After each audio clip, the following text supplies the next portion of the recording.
नमस्कार मंडळी, journey with Janhvi या चॅनलमध्ये मी जान्हवी पुन्हा एकदा आपल्या एका नवीन रेसिपीसोबत खूप खूप स्वागत करते। आज आपण आपल्या किचनमध्ये बनवणार आहोत श्रावणात आणि गणपतीत आवर्जून बनवलेली जाणारी अशी पारंपरिक अळूची भाजी। चला तर आपण आपल्या रेसिपीला सुरुवात करूया।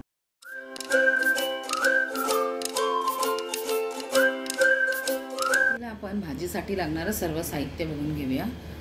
अळूच्या 2 मोठ्या जुड्या आणल्या होत्या भाजीच्या मी, त्या स्वच्छ धुवून मी साफ करून त्याला छान बारीक चिरून घेतलेले आहेत। त्याच्यातले देठही मी छान चिरून घेतलेले आहेत। त्यानंतर शेंगदाणे मी 100 ग्रॅम घेतले आहेत, ते रात्रभर भिजत ठेवले होते। त्यानंतर मक्याचा एक मोठा कणीस घेतला आहे, त्याचे मी छोटे छोटे तुकडे करून घेतले आहेत। हे लाल माठाचा दांडा आहे, तो पण मी बारीक छान साफ करून घेतलेला आहे। आता वाटपासाठी लागणारं साहित्य खोबरं आहे, 1 वाटी किसून घेतलं आहे मी।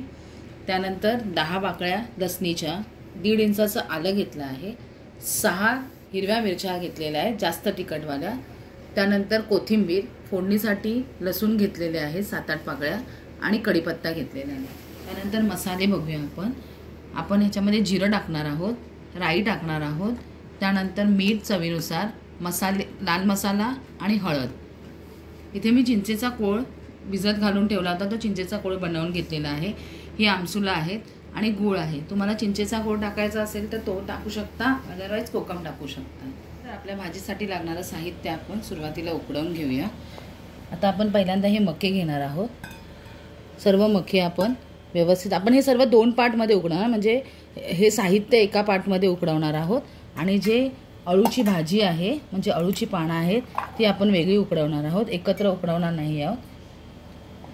हे देठ हे आपण एकत्र उकडवून घेऊया आणि ही अळूची जी पानं आहेत ती आपण एका ह्याच्यामध्ये अशी व्यवस्थित उकडवून घेणार आहोत। आपण हे टोपामध्ये उतरवून घेतलेलं आहे। आपण आता याच्यामध्ये मी हे 1 ग्लास पाणी ओतलेलं आहे, आणि अजून थोडंसं मी अजून अर्धा ग्लास पाणी ओतते। आता याच्यामध्ये अर्धा चमचा मी सुरुवातीला थोडंसं मीठ टाकून घेणार आहे, जेणेकरून मिठाची चव लागेल। आणि याच्यामध्ये मी 1 ग्लास पाणी ऑलरेडी टाकलेलं आहे, त्याच्यामध्ये अर्धा चमचा मी मीठ टाकून घेते। आता आपण हे दोन्ही कुकरला लावून घेऊया आणि 3 शिट्ट्या करून घेऊया।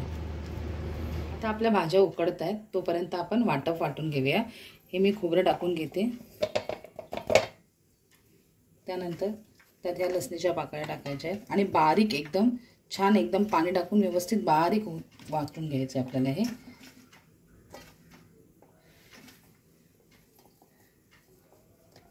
ह्यामध्ये आता आपण थोडंसं पाणी टाकून हे छान बारीक वाटून घेऊया। अशा प्रकारे हे आपलं वाटप आता तयार झालेलं आहे, तुम्ही बघू शकता एकदम बारीक करून घेतलेलं आहे मी। चला आता तुम्ही पाहू शकता आपल्या 3 शिट्ट्यांमध्ये अळूच्या भाजीसाठी लागणारं सर्व साहित्य उकडलं गेलेलं आहे। अळूसुद्धा आपलं छान उकडलं गेलेलं आहे। आपण हे आता थोडं मिक्सरला लावून घेणार आहोत, जास्त बारीक नाही करणार आहोत, थोडंसं असं एका ह्याच्यामध्ये आपण फिरवून घेणार आहोत, जेणेकरून ती भाजी एकदम एकजीव होऊन जाईल, नाही तर ती वेगळी वेगळी राहील, पाणी वेगळं आणि हे अळूची पानं वेगळी असं होईल। तर आता आपण मिक्सरला लावून घेऊया। तर आपलं शिजलेल्या अळूमधलं मी पाणी एका वाटीमध्ये काढून घेतलेलं आहे आणि अळूची जी पानं होती मी अशा प्रकारे वाटून घेतली आहेत, थंड करून झाल्यानंतर। गरम गरम वाटू नका, नाही तर भाजणार आपण, त्यामुळे हे थंड करून मी वाटून घेतलेलं आहे। चला तर आता आपण फोडणी टाकून घेऊया। आता मी 2 चमचे मोठे तेल तापत ठेवलेलं होतं, तुम्ही ह्याच्यामध्ये मोठा टोप घेऊ शकता किंवा एक मोठी कढई घेऊ शकता। आता आपण ह्याच्यामध्ये 2 मोठे चमचे असे राई टाकणार। राई छान तडतडली की त्याच्यामध्ये 1 चमचा आपण जिरं टाकणार आहोत। जिरं टाकून झाल्यानंतर आपण लसूण आणि कढीपत्ता छान ठेचून घेतला आहे मी, तो आपण टाकून घेऊया।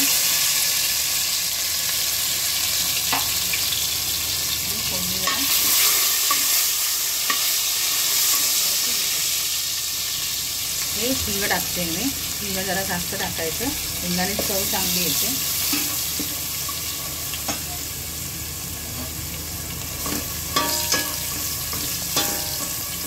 आता आपण ह्याच्यामध्ये मगाशी जे वाटप वाटून घेतलं होतं ते टाकणार आहोत।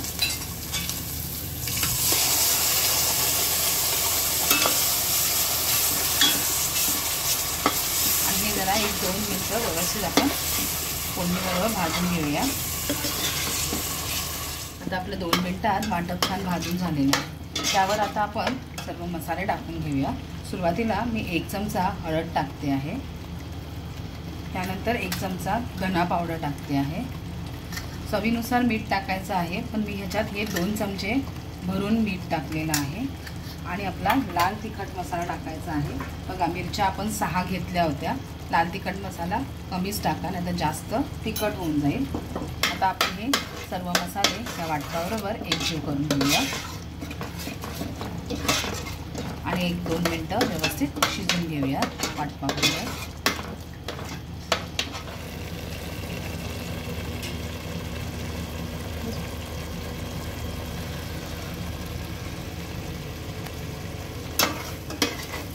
आता आपले 2 मिनिटं झालेली आहेत, पण ह्याच्यामध्ये ह्या सर्व उकडवलेल्या भाज्या टाकून घेऊया आणि वाटपाबरोबर एकजीव करून घेऊया।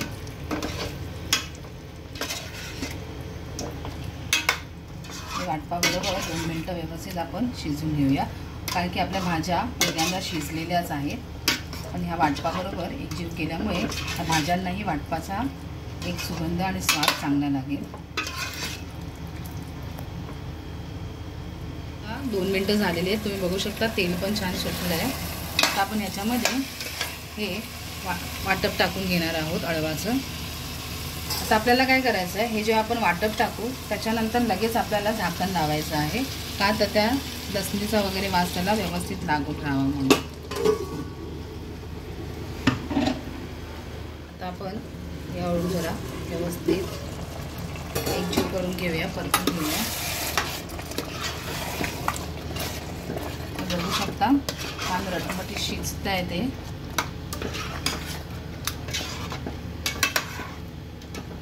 हे आता थोडं जरा जास्त घट्ट आहे, आपण थोडंसं याच्यामध्ये पाणी टाकणार आहोत, जेणेकरून हे थोडं पातळ होईल आणि अळू थोडंसं पातळ छान लागतं। हे तुम्ही भाताबरोबर, भाकरीबरोबर, कशाबरोबरही खाऊ शकता। शकता किती छान कड आलाय, छान रटमटी शिजत आहे ते, कोणताही फिल्टर न लावता तुम्ही बघू शकता त्याला किती सुंदर कलर आलेला आहे। आता आपण याच्यामध्ये ही आमसुलं टाकणार आहोत आणि जो गूळ घेतला होता तो टाकणार आहोत आणि हे 5 मिनिटं व्यवस्थित आपण असंच रटमटीत शिजू देणार आहोत। आपण याच्यामध्ये आमसुलं याच्यासाठी टाकले आहे कारण अळूला खूप खाज असते, ती आपल्या घशाला जाऊन खवखवणार, म्हणून आपण याच्यामध्ये आमसुलं टाकतो। आता तुमच्याकडे आमसुलं नसतील तर तुम्ही चिंचेचा कोळ सुद्धा टाकू शकता। ह्याच्यामध्ये वेगवेगळ्या प्रकारच्या भाज्या गावी टाकल्या जातात, कारण आता पावसाळ्यामध्ये रानभाज्या खूप येतात, त्यामुळे त्याच्यामध्ये वेगवेगळ्या प्रकारच्या भाज्या टाकल्या जातात। आपल्याकडे मुंबईमध्ये तेवढ्या भाज्या अवेलेबल नसतात, म्हणून आपल्याकडे ज्या भाज्या अवेलेबल आहेत त्याच्यात आपण हा अळू बनवला आहे। तर आता हे आपण एक असंच छान 5 मिनिटं शिजू देऊया। तर अशा प्रकारे हे आपलं अळू तयार झालेलं आहे। 5 मिनिटं आपण छान रटमटीत शिजवलं आहे। आता आपण गॅस बंद करून हे आता आपण सर्व करून घेऊया। तर अशा पद्धतीने ही आपली अळूची भाजी तयार झाली आहे। गावी याला अळूचं फतफद सुद्धा म्हणतात। तुम्ही सुद्धा अशी अळूची भाजी नक्की बनवून बघा। तुम्हाला जर माझी ही रेसिपी आवडली असेल तर माझ्या रेसिपीला लाईक शेअर करा आणि अशाच नवनवीन आणि पारंपरिक रेसिपींसाठी आपल्या जर्नी विथ जान्हवी या चॅनलला सबस्क्राईब करायला विसरू नका। धन्यवाद।